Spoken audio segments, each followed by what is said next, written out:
ऐसा लगा अंत में बताइएगा जरूर। अरे बहू, चाय ले ले, उठ जा बेटा। अरे मम्मी रहने देती ना, मैं उठ तो रही थी। अरे कोई बात नहीं, खाने में क्या बनाना है वो बता दे। देख लो माँ, कुछ भी जो ये कहे बना लेते हैं। बेटा, मैंने तो जो सब्जी थी वो काट दी है, तू बस रोटियां बना लेना। ये हर रोज सुबह का सीन था ममता के ससुराल का।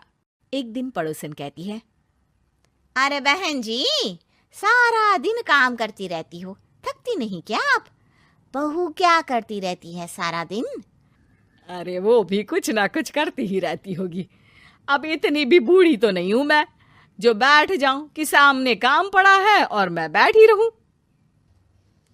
अरे लेकिन बहू की तो आदत खराब हो जाएगी जब सारा काम आप ही कर दोगी।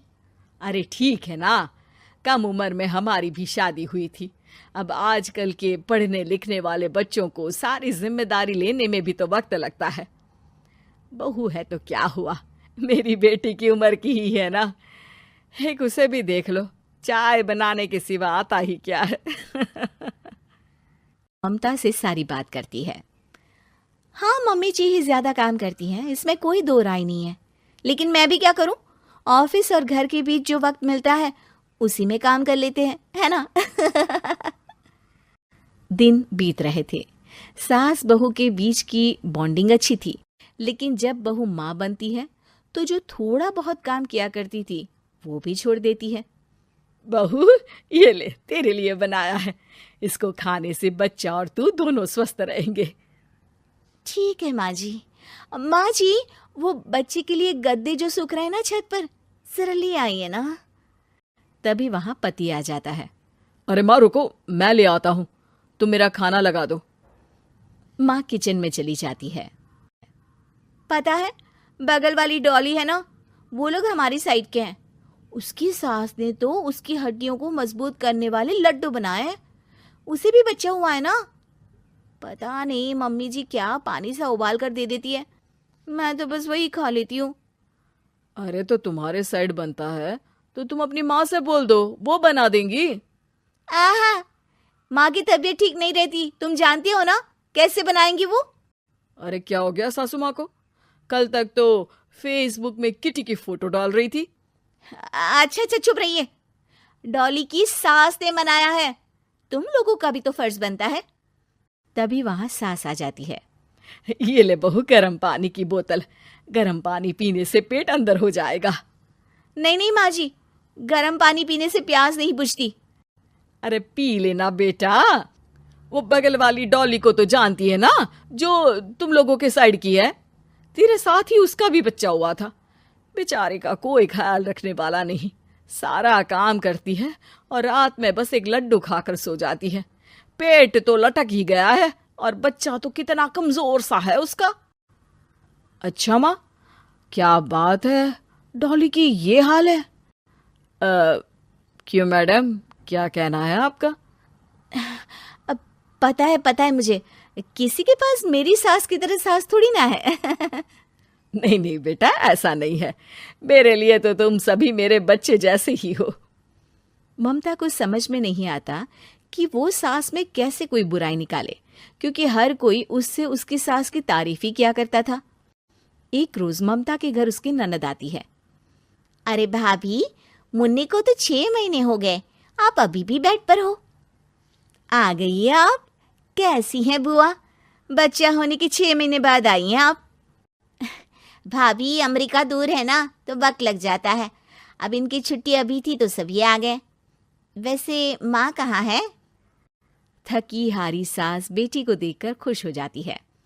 माँ, इस बार तेरा वीजा तैयार है, मेरे साथ चलने को तैयार रहना। हाँ हाँ बेटा, मैं तैयार हूँ। अरे ऐसे कैसे माँ, मैं कैसे मैनेज करूंगी? कैसे मतलब? जैसे मैंने किया अमेरिका में, आप इंडिया में कर लेना। वैसे आपका तो मायका भी पास ही में है ना। हाँ वो तो है, लेकिन वहाँ माँ के पास वक्त नहीं होता। ईश्वर भक्ति में उनका सारा समय चला जाता है। भाभी, बेटी परेशान हो तो माँ का ध्यान आरती में कैसे लग सकता है? समझ में ही नहीं आता। वैसे भी अब माँ को मैं अपने साथ ले जा रही हूँ। माँ को विदेश घूमने का शौक है ना। ममता मन मारकर चुप हो जाती है, लेकिन मन ही मन सोचती है कि वो कैसे सारा काम मैनेज करेगी। पति का खाना, नाश्ता, मुन्ने को नहलाना, धुलाना, फिर रात भर इसके लिए दूध तैयार करना। माँ तो सारा काम करती थी। हे भगवान, ना भाई ना। क्या हुआ भाभी? क्या सोचकर ना भी ना कर रही हो?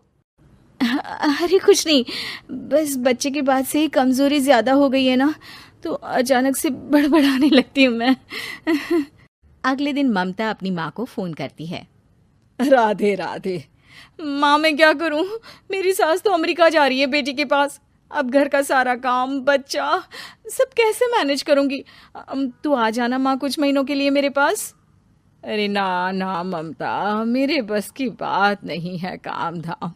अरे तू तो जानती है ना, मैंने तो तेरे भाई की शादी भी गरीब गांव की लड़की से इसीलिए ही की थी कि वो चुपचाप घर का सारा काम करे। वैसे भी अब तो आदत भी नहीं रही मेरी काम करने की। ममता को माँ पर बहुत गुस्सा आता है।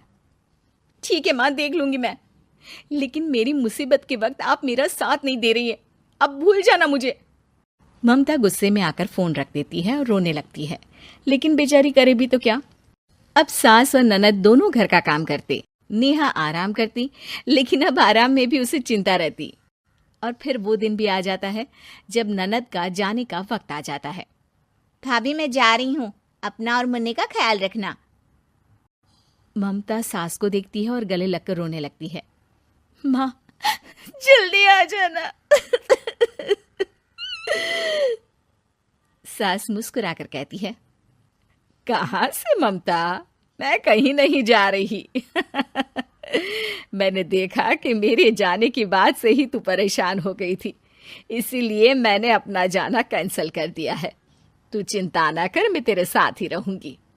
ममता को अपनी माँ की बात याद आती है कि कैसे उसके कहने पर भी ममता की परेशानी को समझने की बजाय उसने मना कर दिया, जबकि सास ने बिना कुछ कहे बहू की समस्या पढ़ ली। हाँ माँ, हम सब साथ चलेंगे बाद में दीदी के घर अमेरिका। आज से आप रानी बनकर रहना और मुन्ने को देखना। मैं समझ चुकी हूँ कि मेरा फर्ज क्या है।